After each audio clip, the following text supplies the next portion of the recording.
Shalom Bapak Ibu semua. Hari ini saya berdoa kita semua dalam keadaan sehat, dengan tidak kekurangan atau apapun, kita bisa kumpul bersama menikmati hadirat Tuhan yang ajaib. Hari ini saya ingin bicara tentang satu pribadi, satu sosok, satu tokoh yang sangat terkenal, namanya Obed-Edom. Kita baca sebentar ya Bapak Ibu kisahnya supaya kita paham baik-baik. 2 Samuel pasal 6 ayat yang ke-11.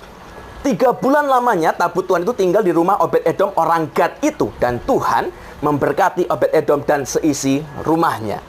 Jadi tabut Tuhan katanya tinggal di rumah Obed-Edom, karena itulah dia diberkati dan seisi rumahnya. Tabut Tuhan itu kita tahu bahwa Alkitab menjelaskan tabut Tuhan itu simbol dari kehadiran Allah. Waktu orang Israel pergi perang, dia bawa tabut Tuhan, kemenangan besar mereka dapat. Tapi waktu mereka pergi perang, tabutnya nggak ada, kekalahan yang mereka dapat. Jadi tabut Tuhan itu simbol dari kehadiran Tuhan. Di mana ada tabut Tuhan, di situ ada kemenangan, ada berkat. Tapi pertanyaannya adalah ini Bapak Ibu, apakah setiap kali atau di setiap tempat di mana tabut Tuhan itu ada, pasti mendatangkan berkat? Apakah kalau Anda hari ini misalnya punya atau kedapat atau dititipi tabut itu, apakah Anda akan diberkati Bapak Ibu kira-kira? Atau mungkin kalau susah misalnya, karena ini zaman sekarang, zaman modern, kita mungkin nggak terlalu familiar dengan tabut itu kayak apa sih bentuknya. Oke, kita hilangkan kata tabut, kita pakai kata Tuhan. Apakah, saya ngomong ini hati-hati ya, apakah kalau ada Tuhan di dalam rumah Anda, kalau ada Tuhan dalam pekerjaan Anda, dalam bisnis Anda, pasti diberkati Bapak Ibu? Rasanya pasti kayaknya banyak yang jawab diberkati dong, kan ada Tuhan. Tapi ternyata tidak loh Bapak Ibu. Saya ngomong hati-hati ya. Di mana ada Tuhan, belum tentu orang yang ada di situ diberkati. Ada satu kisah, Yesus suatu ketika ada di Nazaret, dan Alkitab menulis begini, dia tidak bisa membuat banyak mujizat karena mereka tidak percaya, karena mereka menolak dia. Bukankah dia ini anak Yusuf, anak Maria yang semua saudaranya tinggal bersama-sama dengan kita? Ditolak, jadi nggak bisa buat ngapain. Hati mereka tidak di situ. Ingat ya, hati. Di mana ada Tuhan, belum tentu orang yang ada di dalamnya menerima berkat yang sama Bapak Ibu. Belum tentu. Kita baca sama-sama juga yang di bawahnya ya. Kalau Anda baca ini, Obed-Edom itu adalah seorang yang sangat istimewa sebenarnya, unik sekali. Kita tahu namanya tapi kita tidak tahu siapa dia. Obed-Edom itu dalam terjemahan Ibrani aslinya Bapak Ibu, itu namanya Oved-Edom. Oved-Edom ini artinya adalah budak orang Edom. Jadi kalau dari namanya saja Anda sudah bisa kira-kira sudah tahulah gambarannya. Ini kastanya di mana gitu. Ini kastanya paling bawah, kaum yang terbuang ceritanya, atau nggak mampu. Oved-Edom, hambanya, budaknya para orang Edom. Orang ini dari namanya sudah kelihatan. Dan Alkitab menulis dia adalah orang Gad. Orang Gad. Gad itu di mana Bapak Ibu? Gad itu di Filistin. Kalau Anda baca Alkitab, Anda akan tahu bahwa Israel sama orang Filistin itu musuh bebuyutan, perang terus, nggak pernah selesai. Dan ada satu aturan yang menulis bahwa yang boleh merawat, yang boleh mengurus tabut Tuhan itu hanya suku Lewi. Nggak boleh suku lain, nggak boleh bangsa lain. Jangankan orang Filistin, dari suku Yehuda aja nggak boleh. Suku Benyamin sama-sama Israel juga nggak boleh. Harus suku Lewi. Kalau dilanggar ya maut lah ceritanya. Tapi ternyata orang Gad ini, Filistin ini, si Obed-Edom ini diberkati Bapak Ibu. Kok bisa? Kita buktikan dulu ya, apakah benar bahwa setiap kali ada Tuhan atau ada tabut Tuhan, orang yang menerimanya diberkati? Ternyata tidak. Saya ceritakan dulu bahwa tabut ini sudah dibawa kemana-mana. Jadi dari Gilgal dibawa ke Betel, dari Betel ke Silo, lalu di Silo ada peperangan besar lawan orang Filistin di lembah Ebenezer, dan di sanalah kekalahan besar menimpa orang Israel. Tabut Tuhan dirampas, tabut Tuhan dicuri, diambil oleh orang Filistin, dibawa pulang ke kota-kota Filistin. Nah, dibawa pulang, lalu ditaruh, tabut Tuhan itu dimasukin ke dalam kuil penyembahannya Dagon, dewanya orang Filistin Bapak Ibu. Lalu ini kisahnya, saya bacakan ya buat kita semua supaya kita paham kisah ini. 1 Samuel pasal 5 ayat 4 sampai ayat yang ke-12. 1 Samuel pasal 5 ayat 4 sampai ayat yang ke-12-nya. Tetapi ketika keesokan harinya mereka bangun pagi-pagi, tampaklah Dagon terjatuh dengan mukanya ke tanah di hadapan tabut Tuhan. Tapi kepala Dagon dan kedua belah tangannya terpenggal dan terpelanting ke ambang pintu. Hanya badan Dagon itu yang masih tinggal. Itulah sebabnya para imam Dagon dan semua orang yang masuk ke dalam kuil Dagon tidak menginjak ambang pintu rumah Dagon yang di Asdod sampai hari ini. tangan Tuhan menekan orang-orang Asdod itu dengan berat, dan ia membingungkan mereka. Ia menghajar mereka dengan borok-borok, baik Asdod maupun daerah-daerahnya. Ketika dilihat orang-orang Asdod bahwa demikian halnya, berkatalah mereka, tabut Allah Israel tidak boleh tinggal pada kita, sebab tangannya keras melawan kita dan melawan Dagon Allah kita. Perhatikan, ada satu kota yang disebut di sana namanya Dagon. Lanjut ayat yang ke-8. Sebab itu mereka memanggil berkumpul kepadanya semua raja kota orang Filistin dan berkata, apakah yang harus kita lakukan dengan tabut Allah orang Israel itu? Lalu kata mereka, tabut Allah Israel harus dipindahkan ke Gad. Jadi mereka memindahkan tabut Allah Israel itu ke sana.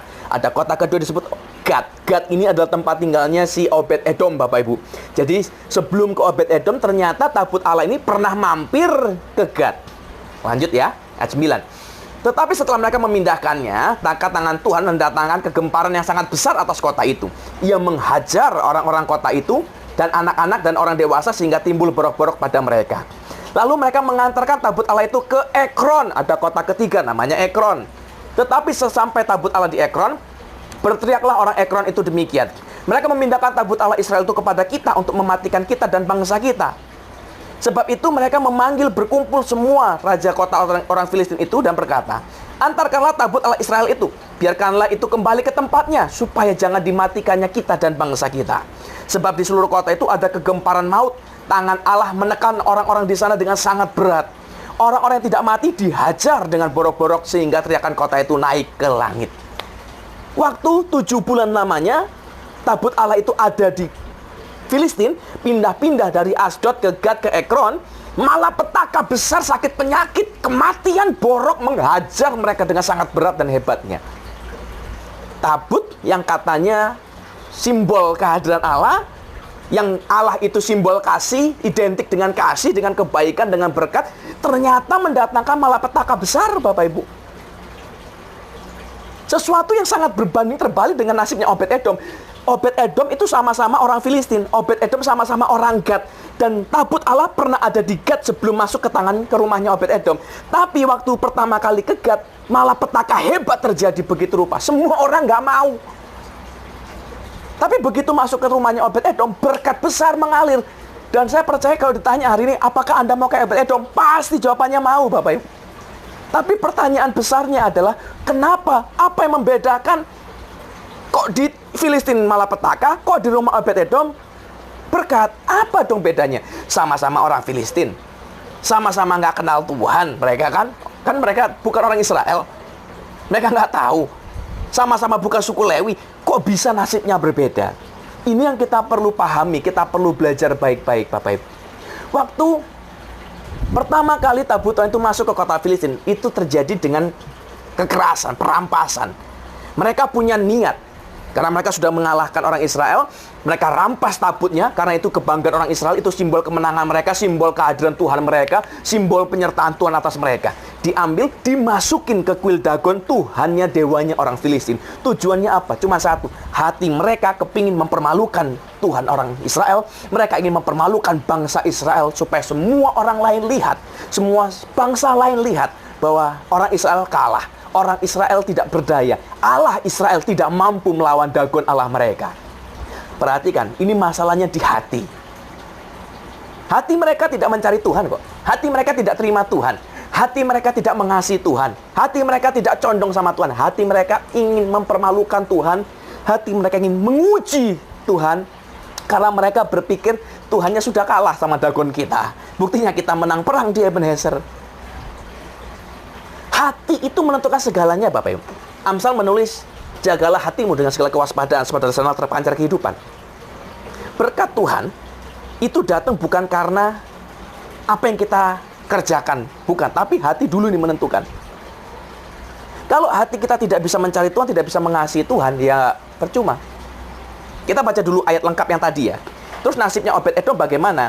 Ya kalau Anda baca kisah sebelumnya, dari akhirnya sama orang Filistin, karena mereka nggak tahan, dibalikinlah tabut itu ke Israel ceritanya, ke Kiryat Yearim. Dari sana Daud berencana membawanya ke Yerusalem, ke kota Daud.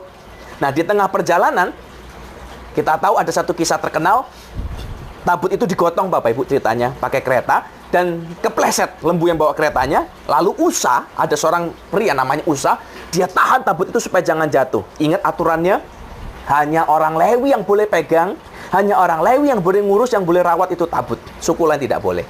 Nah, tapi ada orang dari suku lain selain Lewi namanya Usa, dia pegang. Dan niatnya baik, supaya nggak jatuh, supaya nggak rusak. Tapi Tuhan sambar dia, matilah dia di tempat. Lalu Daud ketakutan, Daud murka, makanya Daud tidak mau bawa ke kota Daud. Dia melipir, dia pindahkan, dia nitip di Gat, di rumahnya Obed-Edom, Bapak Ibu. Jadi balik lagi ke kotanya orang Filistin, karena Daud ketakutan. Nah, tapi sesuatu terjadi.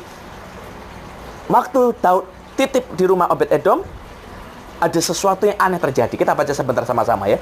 2 Samuel pasal 6, ayat yang ke-10 sampai 11. Sebab itu Daud tidak mau memindahkan tabut Tuhan itu ke tempatnya, ke kota Daud. Tetapi Daud menyimpang dan membawanya ke rumah Obed-Edom orang Gad itu.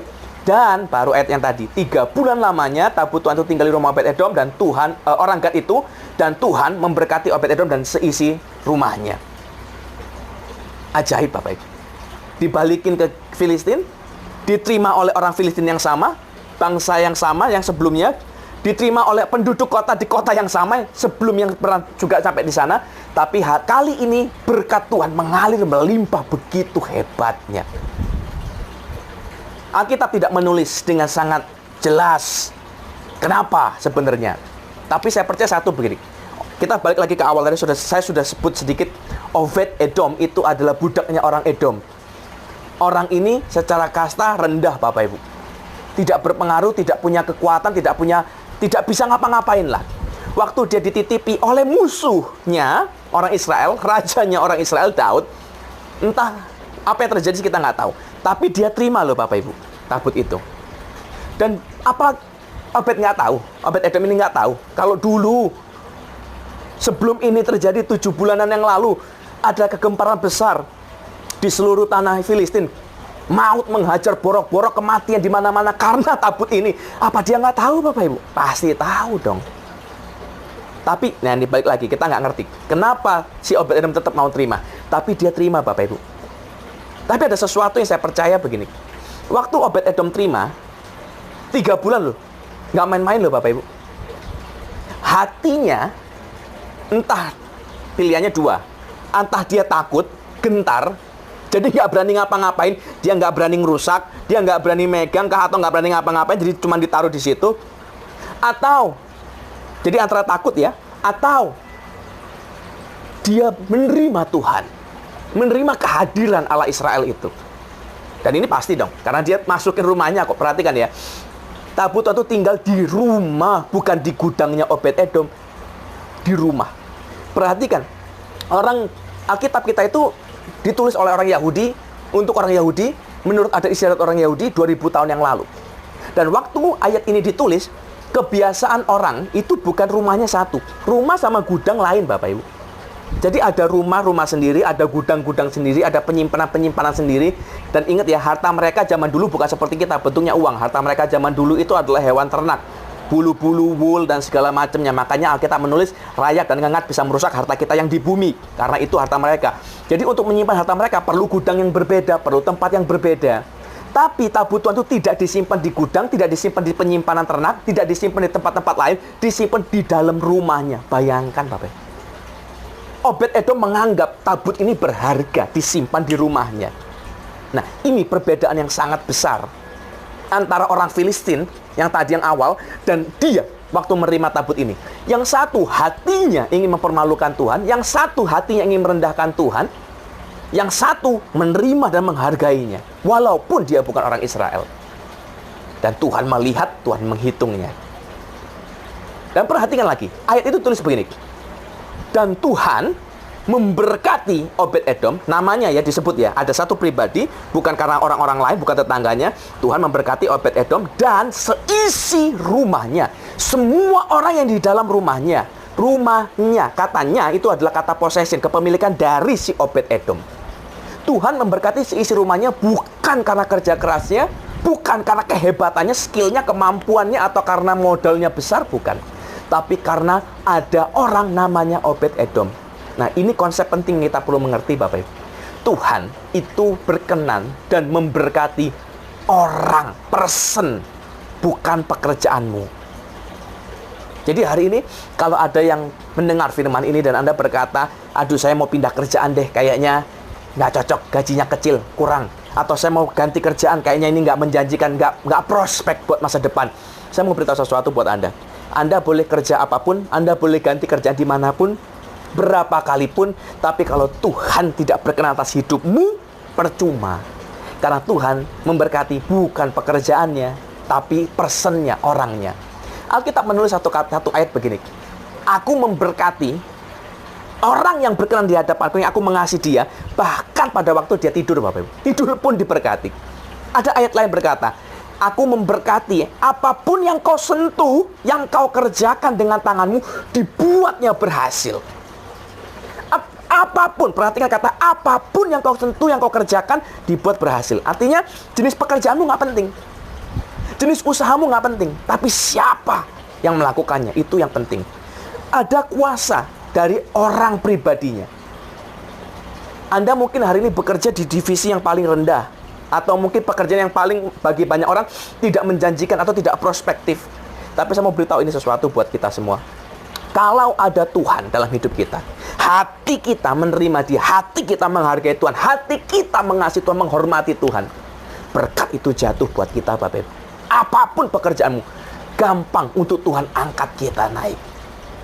Berapa waktu lalu kita melihat ada satu penyanyi cilik, Bapak Ibu, nyanyi dangdutan pengamen di pinggir jalan.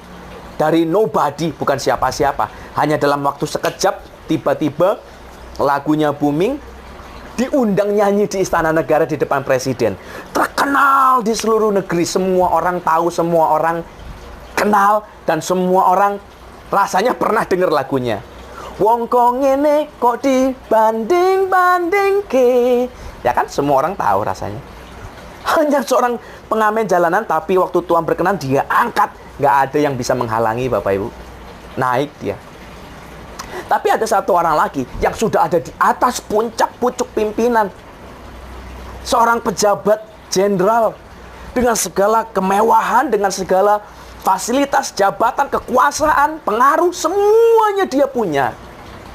Tapi dalam satu malam, semuanya diambil daripadanya, hilang, Bapak Ibu. Dia kehilangan harta, dia kehilangan harga diri, dia kehilangan kebebasan, dia kehilangan segala-galanya. Hanya satu malam semuanya bisa berubah. Yang satu dari pengamen biasa, satu malam besok nyanyi di Istana Negara di depan Presiden dan semua pejabat dan seluruh bangsa Indonesia melihat dia, mengenal namanya, mendengar lagunya dan ikut nyanyi lagunya. Yang satunya dari di atas dalam satu malam turun ke bawah, sudah kita nggak tahu lagi nasibnya bagaimana sebentar lagi. Bapak Ibu, waktu Tuhan berhadapan dan berurusan dengan kita sebagai pribadi, saya mau katakan ini baik-baik. Hati kita itu yang dinilai dan diukur sama Tuhan. Dan hati kita itu yang akan menentukan respon Tuhan buat kita. Jadi apakah di mana ada Tuhan selalu ada berkat? Belum tentu. Waktu hati kita tidak mengasihi Dia, hati kita tidak menghormati Tuhan, kita nggak terima berkat, Bapak Ibu. Tapi waktu hati kita, balik lagi, hati kita, keywordnya adalah hati. Hati kita mengasihi Dia, mencari Tuhan sungguh-sungguh, menghormati Dia, berkat Tuhan mengalir melimpah. Jadi hari ini saya berdoa dan saya percaya biar kita semua berubah yuk. Sadar baik-baik bahwa sumber kesukaan Tuhan, sumber berkat Tuhan, penentu berkat Tuhan ada atau tidak, itu bukan pekerjaanmu, bukan apa yang kau lakukan, bukan apa yang kau kerjakan, tapi siapa Anda, itu adalah sumber dari segalanya. Tuhan Yesus memberkati.